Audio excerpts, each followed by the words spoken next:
amigos da Rede Sol de Comunicação. Estamos aqui em mais um programa AME e recebemos aqui em nossos estúdios um grande jornalista, um homem que teve sua passagem pela TV Bandeirante, passou pela Rede Record de televisão, e nós vamos falar um pouco da história desse grande jornalista, a trajetória de vida profissional dele. Estamos aqui com Napoleão Nascimento. Boa tarde, Napoleão Nascimento. Ô, grande Célio, boa tarde, prazer imenso estar aqui com você. Para mim é motivo de muita alegria estar participando desse bate-papo descontraído.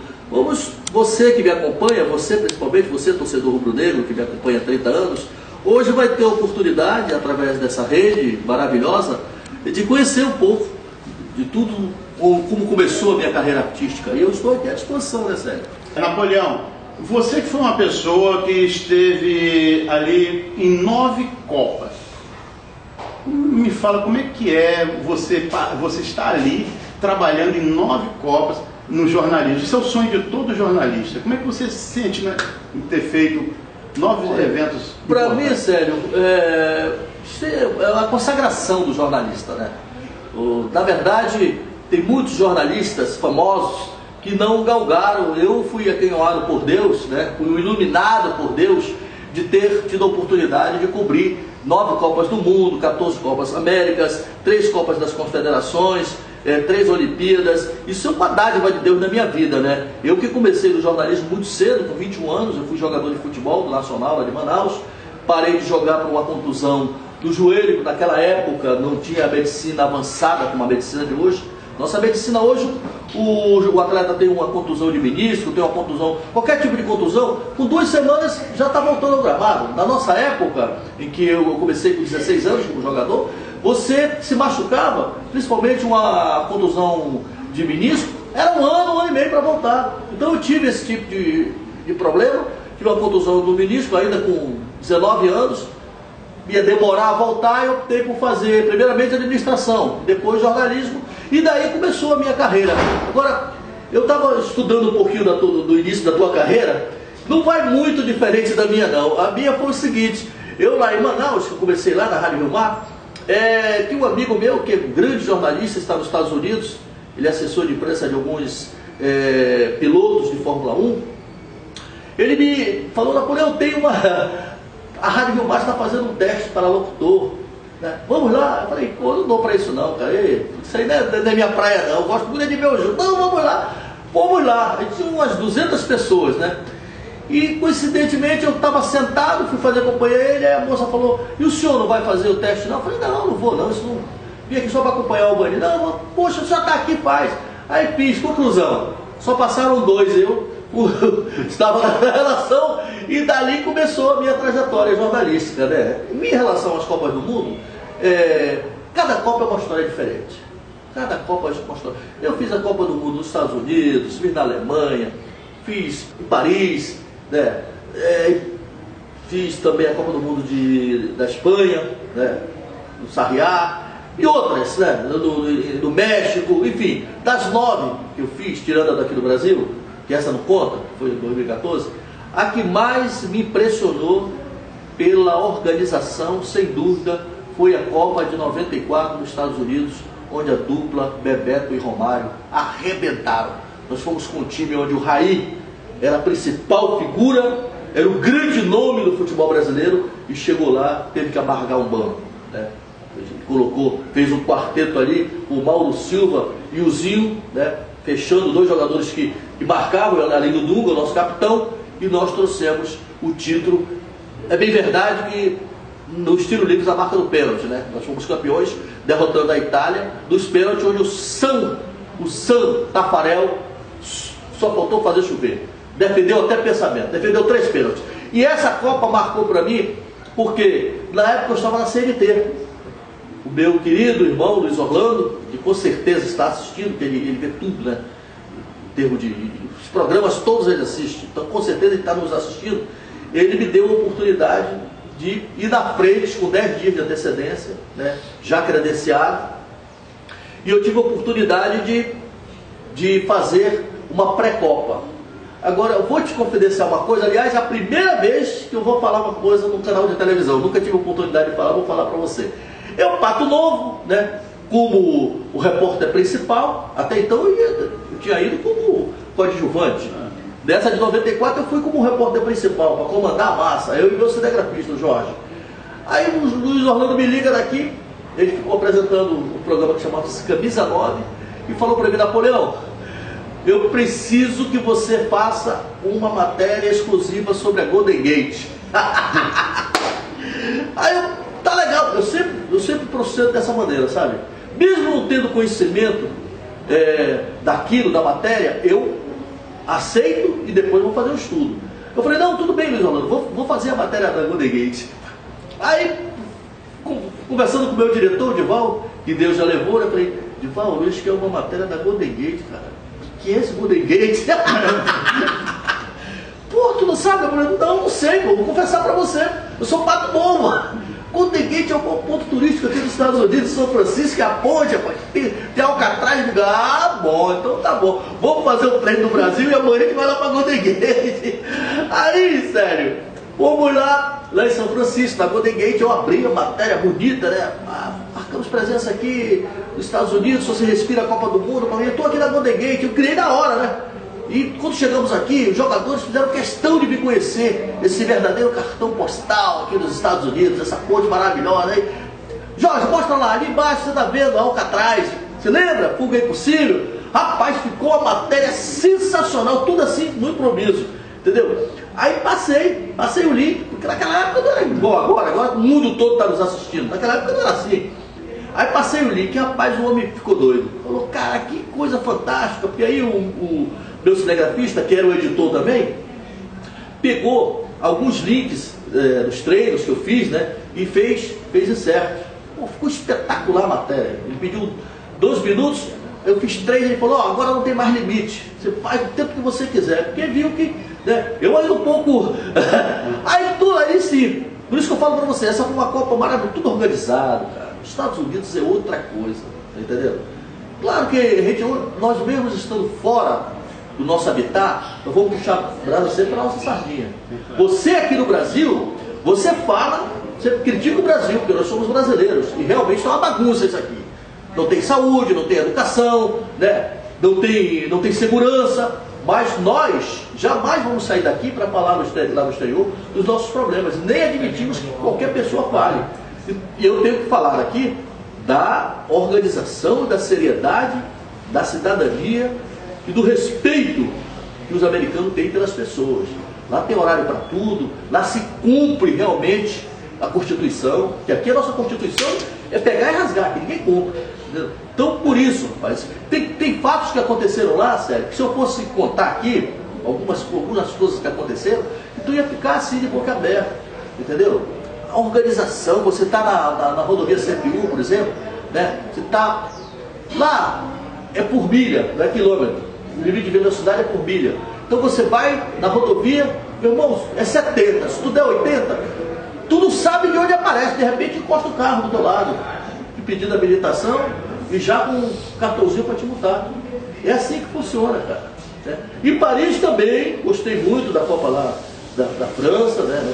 Apesar que nós ficamos muito longe, ficamos em Ozoala-Perrier, que fica mais ou menos 50 quilômetros da capital, da cidade, e todos os dias a gente descia, fazia os treinos, de manhã e de tarde, e descíamos para o encontro dos brasileiros, que é ali na Champs-Élysées, numa pizzaria chamada Pizzaria Pilos, ao lado do Banco do Brasil, né? Perto do Arco do Triunfo.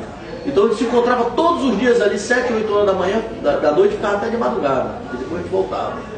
Claro que, pô, você quando faz uma Copa, você procura se hospedar no local perto onde você está fazendo os treinos, né? Então foi sempre que eu faço. Nos Estados Unidos, eu fui para Santa Clara, o Brasil estava treinando em Santa Clara. Santa Clara fica perto de Los Gatos, né? Em Paris, eles foram para Ozoala-Perrier, longe para Dedéu, né? Então, por 55 minutos de carro até Paris. E eu procurei me hospedar perto, eu dei sorte, arrumei um apartamento em frente ao campo onde o Brasil treinava. E aí por diante. Nós, como jornalistas, né, quando estamos atuando, né, tem situações na nossa vida, não é, Napoleão, que marca. Você falou com certeza, Copa, né? E qual foi o momento que a situação possa até ter chegado a tirar lágrimas dos olhos de um jornalista, como você, Napoleão? Nessa Copa de 94 eu te confesso que foram vários jogadores, a comissão técnica, o velho Lobo, eu tenho uma paixão por aquele velho Zagallo, a humildade daquele homem, sabe? O próprio Carlos Alberto Parreira. E o que mais me emocionou, né? Aliás, foram duas emoções que eu tive. Eu tive a felicidade, né? E eu louvo a Deus por isso, de várias vezes voltar com a delegação do Brasil. Em 94 nós voltamos com todos os jogadores, aquela alegria e tal. O Brasil não era campeão desde 70, você lembra? Ficamos num jejum aí de títulos e a cobrança era muito grande. E além de nós conquistarmos o título e eu participar com os jogadores ali, daquela família, né? Da mesma forma que a minha amiga Fátima Bernardes, que inclusive nós praticamente começamos juntos também. A Fátima trabalhou até na Rádio Carioca quando ela começou a sua carreira. Hoje é uma brilhante apresentadora, né? E, não obstante brilhar também no Jornal Nacional, agora está com um programa solo que está fazendo um sucesso estrondoso. Ela brilhou na Copa de 2002, Coreia e Japão, e apelidaram até ela de Fátima Bernardes, né? E eu tive a felicidade, né, que Deus me deu, de brilhar na Copa de 94, que eu vim com a delegação, bagunça dentro do avião, nós fomos direto para Brasília, foi uma coisa fantástica. Eu ali realmente, cara, eu senti os pés, né? A emoção era tão grande que só você estando lá mesmo para explicar, indescritível, uma coisa fantástica. Apesar de a gente já viver nisso há muito tempo, mas o Jota esteve aqui há poucos instantes no programa, ele também é testemunha do que eu vou falar, cara. Eu já estou há 30 anos nisso, graças a Deus, mas toda estreia é daquele fiozinho da espinha. Não adianta, cara, não adianta. Eu voltei para Bandeirantes, agora fui comandar o departamento de esporte da Bandeirantes, da rádio, né? E até um deputado que é conhecido, né? Eu vou até falar o nome dele aqui, deputado Ítalo. Ele, pô, Napoleão, você tem essa bagagem toda, então não vai ser problema. Não, deputado, é engano seu. Cada estreia é uma história diferente. Então realmente dá aquele friozinho na espinha. Depois com a tua experiência, tu vai embora, né? Se solta, vai embora. E essa Copa de 94 realmente marcou também nesse fator, no fator emocional, sério. É isso aí, nós estamos aqui nos nossos estúdios, recebendo para mim, uma celebridade, né? Porque eu atuei no jornalismo esportivo, amador, né? E você vê esse homem na telinha, né, de TV, muitas das vezes eu estou também no Maracanã, ver esse homem trabalhando. São pessoas que vêm da escola, daquela escola de base, né? Aquela escola que nós vemos lá embaixo. No nosso tempo, o Jota também é testemunho do que eu vou falar. O Jota trabalhou, o Jota começou cedo, começou garoto. Eu já estava ainda querendo engatinhar e já estava nisso aí. Não, brincadeira da parte. Na nossa época, na minha época, Sérgio, ninguém pegava microfone de rádio assim, sabe? Você chegava numa rádio, mesmo formado, você ia ser rádio escuta, entendeu? Você sabe o que é rádio escuta. O cara ficava com aquele Transglobo lá, com o radinho, ouvindo o resultado dos jogos, tudo, um plantonista, ficava no meio do estúdio, né? Ficava no estúdio, comandando, saía um gol, anotava, corria e botava na mão do cara, o cara falava, ele não dava o microfone não, irmão. Sério. Hoje, você vem desse trabalho maravilhoso que você fez lá na Paraíba e continua fazendo, porque é uma coisa que veio do berço, veio de baixo, você não chegou aqui de paraquedas, entendeu? Hoje em dia a gente vê muita gente cair de paraquedas, rapaz, sabe? Pessoas, colegas, não quero fazer crítica aqui, poxa, amigo, não estou fazendo crítica para você não, a minha crítica é para quem te coloca lá, totalmente despreparados, e vão assumir microfones de novo, de peso, cara. Na minha época, na época do Jota, talvez na tua que tu está começando agora, mas ninguém dava microfone assim não, cara. Ninguém dava microfone não. O cara ficava uns 2, 3 meses, viu, Marcos Truvão? Ficava 2, 3, 4 meses, cara, fazendo rádio escuta. Depois, você ia pro clube sem pegar em microfone, né?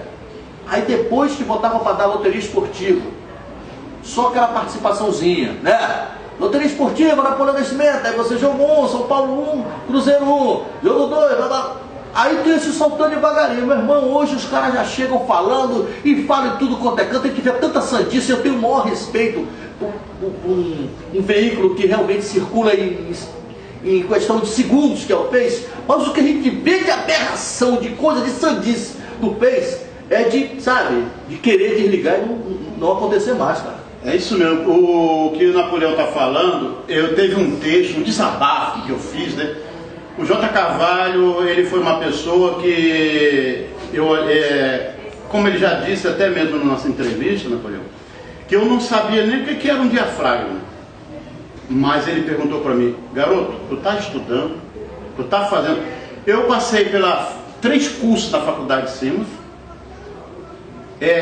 fiz faculdade de jornalismo, fiz vários cursos na Estácio, e fora a experiência, que eu sempre digo que eu fui gerado no suor do trabalho.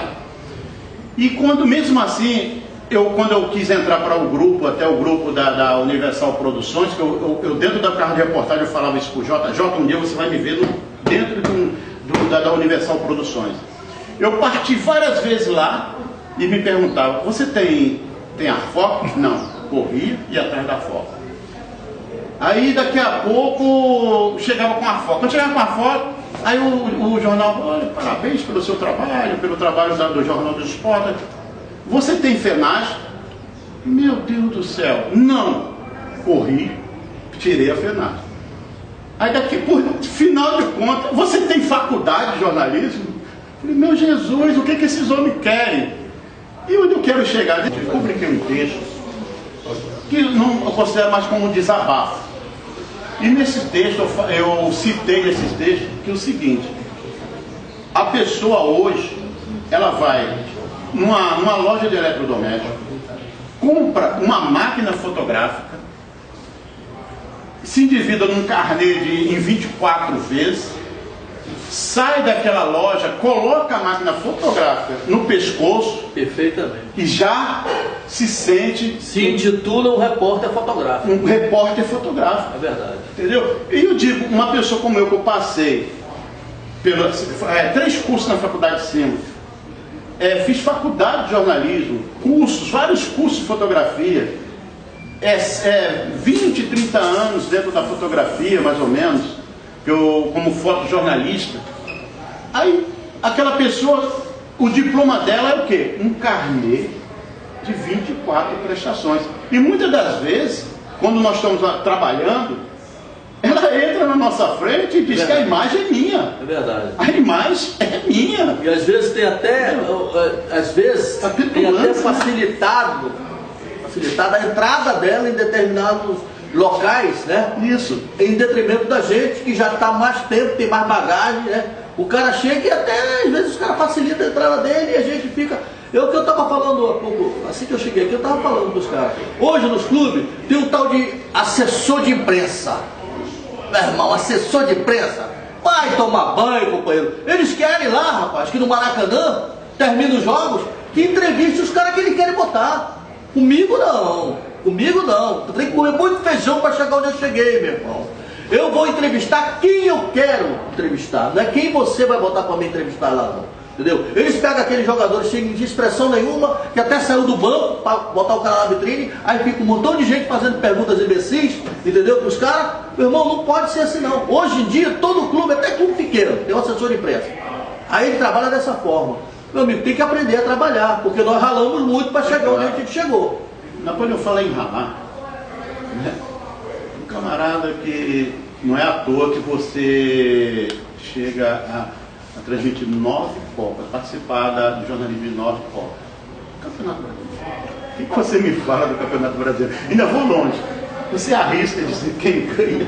Olha, eu vou falar uma coisa para você. Foi muito oportuna a tua pergunta, porque eu sou muito questionado nas ruas, em detrimento do programa Momento do Esporte ser uma história na cobertura. Eu fui o percussor de, pela primeira vez, apresentar um programa de esporte para o Rio de Janeiro, que depois foi em rede nacional, falando dos 4 grandes clubes do Rio de Janeiro, Flamengo, Fluminense, Botafogo e Vasco. Depois elas me copiaram. Eu falo sempre, vão me copiar sempre, porque Deus me deu capacidade para me criar coisas novas. O Campeonato Brasileiro desse ano, Tem o Flamengo, que fez muitas contratações, né? Contratações milionárias. O Flamengo está com a administração maravilhosa. O doutor Eduardo Bandeira de Mello, que é o presidente, um homem empreendedor, um homem honesto, escolheu bem a sua diretoria, né? Lá não tem nego, entendeu? Lá trabalha com honestidade, tem um cara competente, que é o Rodrigo Caetano, que é o gerente de futebol. Os caras, a torcida tá aí para torcer mesmo, cara. Não fez gol, a torcida vai criticar, tem que sempre pegar alguém, né? Como diria o Vicente Mateus, tem que pegar alguém como bode respiratório, né? Tem que pegar alguém. Então querem pegar o Zé Ricardo. O Zé Ricardo não tem culpa, tá fazendo um trabalho. Vou te dar essa de primeira aqui. O Zé Ricardo está sendo eleito hoje, numa pesquisa feita pelo mundo todo, uma revista, o 6º melhor treinador do mundo. Entendeu? Isso não é eu que estou falando, isso é comprovado, Zé Ricardo. Então é um fato. Então os torcedores, qualquer coisa, fora Zé Ricardo, quem é que o Flamengo vai contratar? Me diz. Não tem ninguém não, meu irmão. Os caras são todos ultrapassados. Então o Flamengo é um forte candidato à conquista do título. O Corinthians é um forte candidato. Até porque o Corinthians está com 10 pontos na frente. Não. O Campeonato Brasileiro são 38 rodadas. É coisa para dedéu. Nós ainda nem terminamos o primeiro turno. Tá entendendo? Então pode acontecer tranquilamente quem está lá na frente, depois de lá para baixo. Eu já vi isso. O próprio Flamengo teve um ano aí que era líder. Tomou 8 pauladas seguidas, quase foi rebaixado. Então, são jogos, e para fazer um campeonato brasileiro, tem que ter peça de reposição. E hoje, o Corinthians não tem peça de reposição. O Grêmio não tem peça de reposição, que são os que estão lá na frente. O Flamengo tem peça de reposição. Então pode chegar bem. O Fluminense tem um bom treinador, que é o Abel, bom treinador. O Trovão não gosta muito dele não. O Trovão está querendo que ele vá lá para o Atlético Mineiro. Mas ele é um bom treinador, um homem experiente, um cara que sabe comandar grupo. Agora, pelo amor de Deus, não tem peça de reposição, não tem jogadores. O Fluminense é refém daquele menino lá da frente, o Richardson, e do Gustavo Scarpa.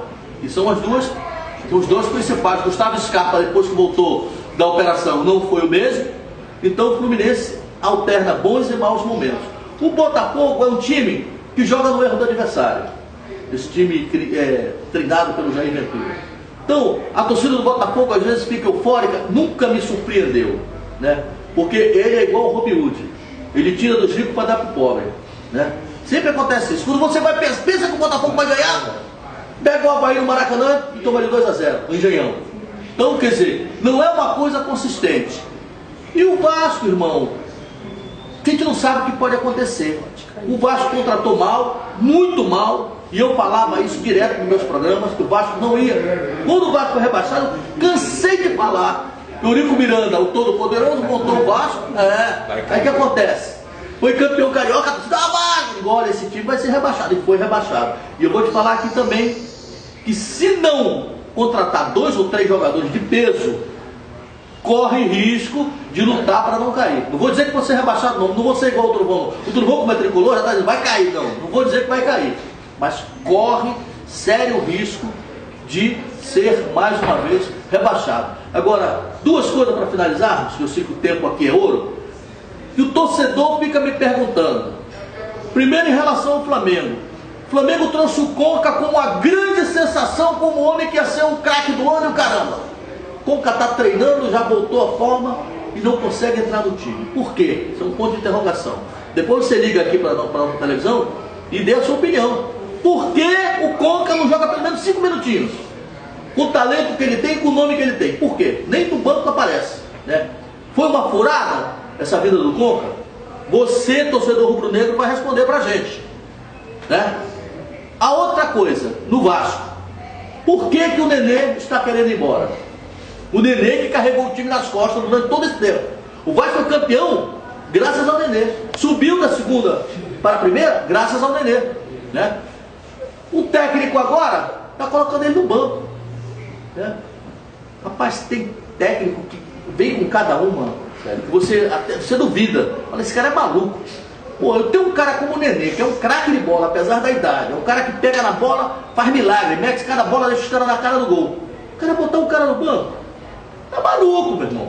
Então são essas 2 perguntas que eu faço para você, meu amigo, minha amiga, telespectadores que estão em todo o Brasil, em todo o mundo. Responda agora. Você é contra ou a favor da saída do René do Vasco da Gama? Se você fosse o presidente, você lutaria para mantê-lo no elenco? E a mesma coisa para você, meu amigo rubro-negro. Responda aqui para o nosso canal. Você, se fosse o presidente do Flamengo, chegaria e batia um papo com o treinador para aproveitar o Conca pelo menos 2, 3 minutos, 5 minutos? Ou o cara foi contratado para jogar, ele está bem. Quem sabe se o cara está bem ou não é o próprio jogador. Ele é que sabe. Se o cara chegar e falar, ó, tô bem, vou pra luta, pode me botar, o técnico tem que acreditar, cara. Ele tá lá vivendo o dia a dia. Entendeu, Sérgio? Essas foram as perguntas que nós fizemos, vão ficar aí para o telespectador que nos acompanha em todo o Brasil e todo o mundo responder pra gente. Chegamos ao final, né? Como eu falei, quando sentamos aqui nessa poltrona e recebemos pessoas profissionais da sua altura, né? Como o J. Carvalho, que passou aqui conosco na entrevista, dá vontade de nós ficarmos a noite, dia... tem assunto para a madrugada. Porque são pessoas experientes, sabem o que estão falando. Eu queria que você mandasse um abraço para todos aqueles que acompanham o nosso trabalho, né? Aquele abraço. Rede de solidariedade? Olha, eu quero aproveitar a oportunidade e mandar um abraço todo carinhoso para você, meu amigo, minha amiga, você torcedor, onde quer que você esteja, que nós atingimos a todo mundo, o Brasil inteiro, o mundo todo. E eu, quando estava na TV Fla, a gente recebia ligações de Singapura, do Japão, da China, e a gente recebia com muita alegria. E aqui não vai ser de forma diferente, que eu sei que nós chegamos até o seu lar, até a sua casa, e você está nos assistindo. Eu quero primeiramente agradecer por nos permitir que nós possamos entrar na sua casa e vocês conosco até agora, e dizer que nós estamos crescendo, nós estamos no início de trabalho, mas nós vamos incomodar muito, mas muita gente. Rede Solidariedade, o início de uma grande amizade. Muito obrigado, Napoleão. Eu quero você muito mais vezes aqui, da mesma forma, nós chegamos a convidar mais uma vez o Jota a estar conosco aqui. Eu também quero receber você, não só que isso não seja nem a primeira nem a última, como várias vezes. É só chamar. Muito obrigado a todos que nos assistem. Quero deixar um grande abraço desse grande amigo jornalista Célio de Alcântara. E a Rede Sol de Comunicação está de braços abertos e vai levar até você tudo aquilo que for do seu interesse. Nós vamos buscar, colocar pautas, vamos falar, trazer pessoas aqui, profissionais, como da altura do Napoleão, do J. Carvalho e muito mais outros. Nós vamos trazer até os nossos estúdios. Um abração para todos e um beijo para todos. Tchau, tchau.